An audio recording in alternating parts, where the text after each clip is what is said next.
magandang umaga po. Sinalakay ng mga operatiba ng NBI Central Luzon Regional Office 3 ang bahay na ito sa Arayat, Pampanga. Meron ho kami pagkuwaran dito. Para dyan sa mga kasama rin namin ng FDA. Dito tumambad sa kanila ang mga peking vitamin C syrup para sa mga bata. Huli rin sa akto ang pagre-repack ng mga gamot na hindi rehistrado sa Food and Drug Administration o FDA. Pati ang ginagamit na raw materials, di rehistrado. Nadiskubre pa ng mga otoridad. Ang isa sa mga ikinagulat ng mga ahente ng raid ay yung kanilang nadiskubre na yung mga raw materials na yon, na asukal, food coloring at food flavoring, ay dito lang pala sa washing machine na ito inihahalo ng grupo. Lahat ito sinilalagay, washing machine para mag-mix, magsama-sama, saka naman nila ipinapasok sa mga bote tulad nito.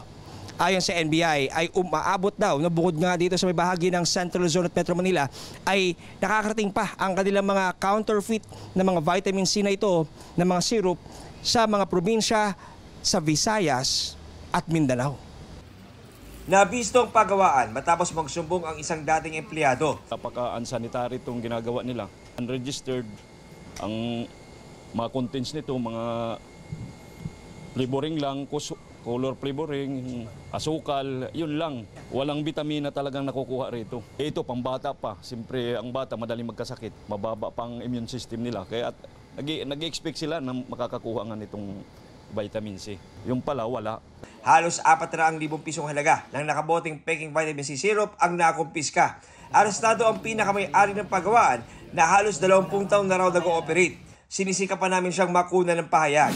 Nung una, kinopya nila dun sa original na gumagawa talaga ng registered vitamin C.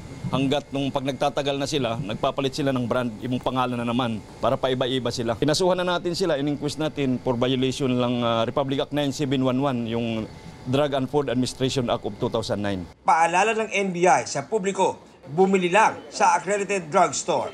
Para sa GMA Integrated News, ako si John Consulta, ang inyong saksi.